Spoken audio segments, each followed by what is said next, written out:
Viva Mais Saúde! E olha, agora a gente abre espaço para um tema muito importante também, viu? No nosso quadro Viva Mais Saúde, que é a ansiedade infantil, que muitas vezes não aparece em forma de crise, né? Mas chega de maneira bem silenciosa e discreta. E aí está o perigo, viu? Por causa disso, é ainda mais desafiador de ser identificada. Para falar, claro, sobre o assunto tão necessário, a gente conversa agora com a doutora Aniele D'Agostinho, que vai ajudar a gente a entender melhor, né, como perceber, como acolher, como cuidar da saúde emocional dos pequenos. Ela está aqui comigo hoje, muito bem acompanhada. Bom dia, doutora Aniele. Hoje você vai com suas filhas, não é isso? Exatamente, vamos falar, né, sobre a criança, a ansiedade infantil, e trouxe elas, inclusive, principalmente a Aniele, né? Ela é Niele e eu sou a Aniele, é a minha miniatura. E ela, inclusive, né, teve situações de ansiedade, que nós também, dessa ansiedade silenciosa, que a gente muitas das vezes não percebe, a criança se isola, tem rituais, né, da ansiedade, como às vezes coloca coisas na boca, enrola cabelo, rói unha, arranca unha. São muitos sinais, né? São sinais de ansiedade silenciosa e a gente não percebe, acha que é mania da criança, mas é uma manifestação, inclusive, da ansiedade. Tá aí, gente. Então você vivenciou de fato dentro de casa essa realidade. Vamos apresentar primeiro as meninas, né? Tá aí a Aniele e a Gabriela. A gente tem 6 e 10 anos, não é isso, Aniele? Que lindas, bem-vindas, viu? Nada. E você? Conta pra mim. Conta um pouquinho, Gabriela. Esse livro que você tá segurando aí, vocês são autoras já nessa idade? Já escreveram um livro? Já escrevi. Qual o nome do livro? Calminho. Calminho. É para criança ficar calminha? Fala um pouquinho do livro, Niele. Então, o livro, a gente teve a ideia, eu me inspirei na minha mãe, né, porque ela é autora também dos livros e a gente pensou em escrever esse livro, né, porque eu vivia isso na escola, a gente tinha que fazer tudo muito rápido, a gente tinha menos de 20 minutos para lanchar, a gente teve a ideia pelo cotidiano que a gente e principalmente eu vivia. E o Calminho, ele veio dessa ideia de ser uma forma mais que as crianças entendam, com várias historinhas diferentes, mostrando como a gente pode ter mais calma no dia a dia.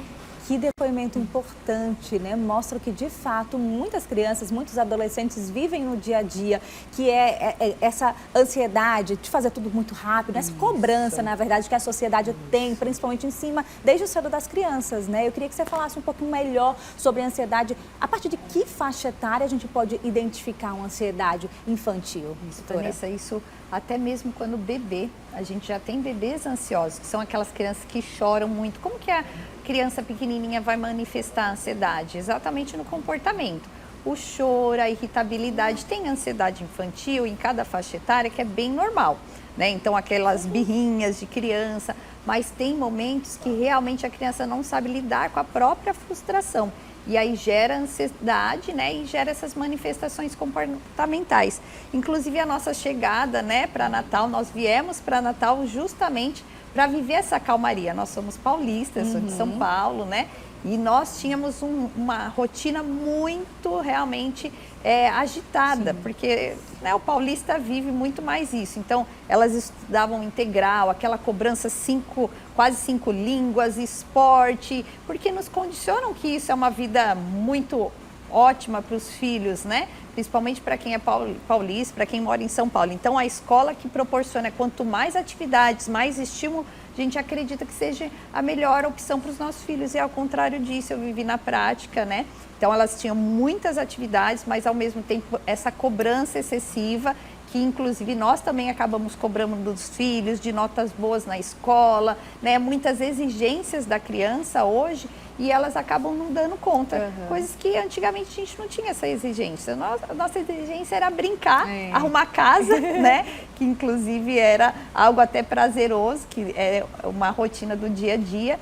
Então, de fato, a gente precisa agora entender o que realmente é essencial, principalmente na criação dos nossos filhos. É importante deixar a criança ser criança também, né, Isso. nesse momento. E doutora, como você teve, né, experiência, eu queria te perguntar, né, a diferença, como é que dá para os pais, quem está em casa, identificar a ansiedade, principalmente a silenciosa? Você já trouxe aí alguns sinais, mas no caso da sua filha, como é que você percebeu isso? E é até difícil você, claro, você trabalha na área, tem muito conhecimento em relação, né, a esses sinais, mas às vezes os pais demoram um pouquinho também a entender quando é birra, né, quando é que eu preciso me preocupar de fato, né?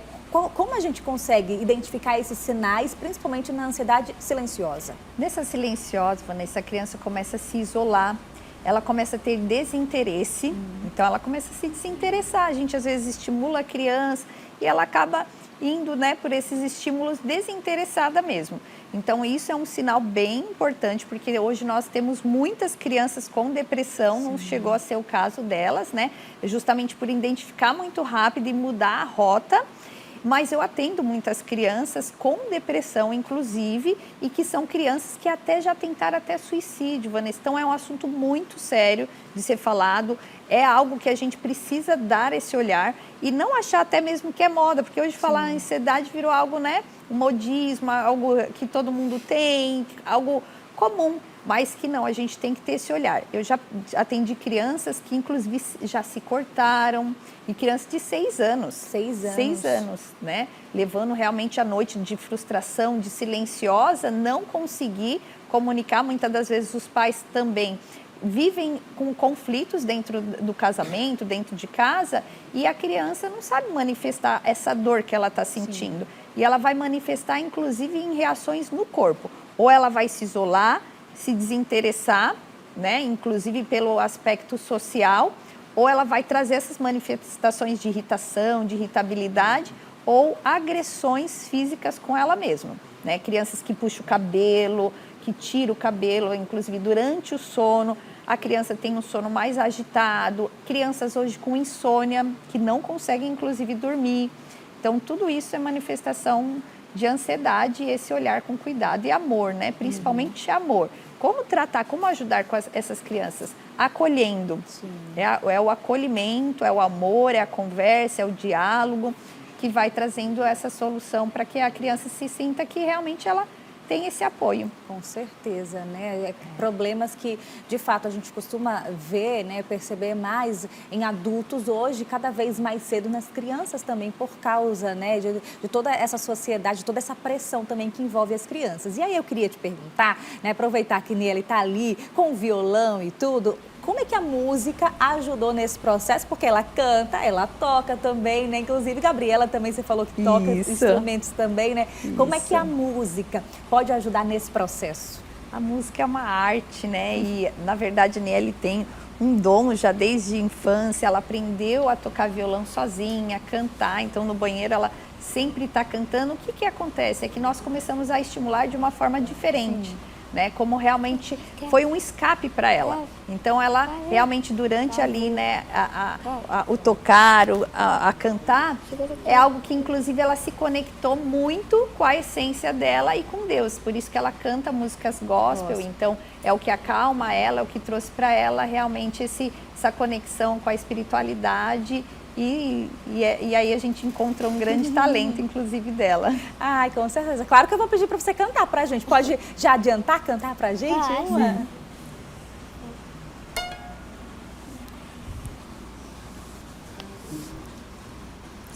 Inclusive, agora eu vou cantar uma. É que quando eu comecei a me inspirar, né, esse ano eu criei uma música minha.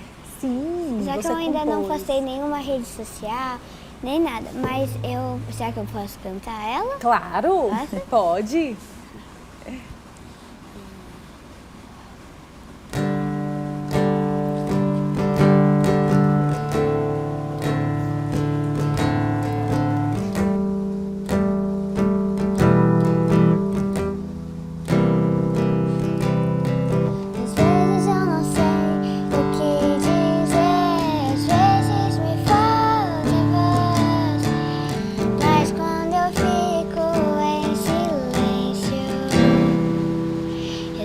Que você está em nós.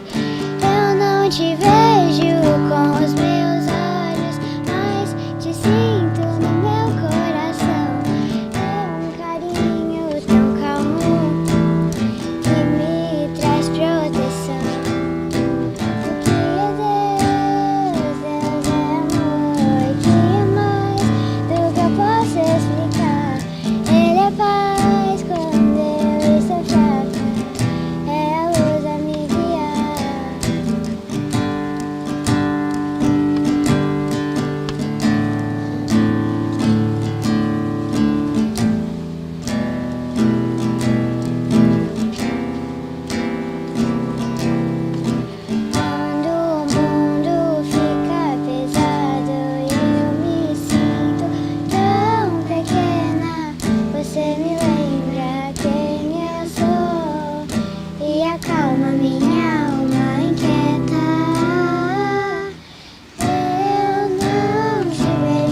fiquei impressionada que a Gabriela estava aqui acompanhando tudo, cantando a música inteira, né? Então as duas sempre estão cantando juntas, isso é muito bom. E eu tenho certeza que a música fez parte de todo esse processo, né? Ajudando sua filha e com certeza ajuda também outras crianças. Mas, doutora, aí eu queria te perguntar, quando a gente fala de coisas que auxiliam, no caso, a gente vê aqui a música, a presença dos pais, a gente também precisa abordar o outro lado, né? O uso excessivo de telas hoje em dia, né? Acaba prejudicando e favorecendo também a ansiedade infantil? Sim, Vanessa, o excesso de telas, a gente já tem aí evidências científicas mostrando que prejudica a nossa glândula, que produz inclusive o cortisol, né? O cortisol é o hormônio do estresse. Então, esse excesso de estímulos faz com que a criança, fisiologicamente, ela fique mais estressada. Então, realmente, isso é péssimo. E o excesso de telas, inclusive à noite, prejudica também um outro hormônio, que é a melatonina, que é o indutor do sono. Então, as telas prejudicam todo esse sistema hormonal da criança também. Então, não só questões emocionais, mentais, mas também fisiológicas. Então, traz esse prejuízo, sim. As telas são hiperestimulantes, né? Então, tem que realmente restringir, tomar cuidado e fazer com que a criança seja criança, como você falou, né? E, infelizmente, doutora, os pais acabam oferecendo telas cada vez mais cedo, né? Não só o uso ali da televisão, às vezes como rede de apoio também, muitas famílias, claro, né, que precisam, mas tem que ter um limite, né, para não prejudicar. Exatamente, tem que ter um limite, né? Os horários também. Sim. Então, se for utilizar mais no período da manhã, num período curto também, 40 minutos, verificar o que nós estamos colocando eles para assistir também, se essa estimulação está sendo benéfica ou não, né? As cores também. Então, quanto antes, né? Quanto mais cedo a gente puder evitar, variar esses estímulos de forma mais natural, inclusive com brincadeiras, com musiquinhas, né? Então, é melhor. E tomar cuidado com esses hiperestímulos como os games, né? Os games é que realmente deixa a criança exatamente com a elevação de dopamina, então a criança fica muito hiperestimulada. Outra realidade de muitos pais, né, que quem está em casa, que trabalha muito fora, como você bem pontuou, quando morava em São Paulo, as crianças estudavam em tempo integral. Como é que a escola pode ajudar nesse processo? É parte fundamental, porque a maioria das vezes as crianças hoje em dia passam mais tempo na escola do que em casa, encontram mais os pais ali no período da noite, né, já se preparando ali para dormir, então é muito pouco tempo para os pais assimilarem tudo o que acontece com a criança, isso é uma realidade de fato. Então como é que a escola também pode auxiliar nesse processo?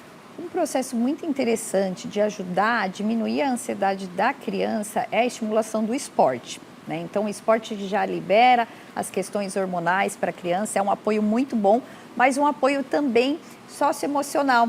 Então, ajudar as crianças a expor o que elas estão sentindo. Então, atividades nesse sentido é bem importante.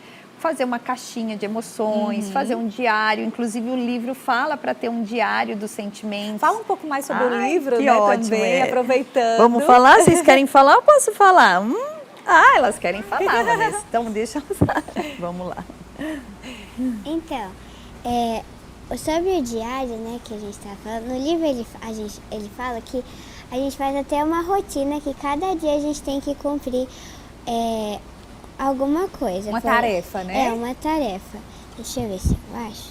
Fala um pouquinho das tarefas, Gabi, você, enquanto a irmã acha uma tarefa. Fala aqui no microfone. Que a gente também tinha, que a minha irmã tinha ficado com medo do dia da prova e calminho. Aí ela falou um pouquinho e respirou. Isso, e quais atividades que o Calminho traz ali na rotininha? O microfone aqui. Um dia a gente precisa escrever o que a gente sente, do outro dia a gente tem que brincar com ele. Ai, Que coisa mais, linda, gente. Fala que a gente, na segunda-feira, por exemplo, tem que respirar 3 vezes antes de falar. Terça-feira, comer algo saudável. Aí vai seguindo essa rotininha. Várias tarefas diárias. Parabéns, viu, meninas, pelo livro. Muito lindo. Já estou sabendo que esse é de Bernardo, né?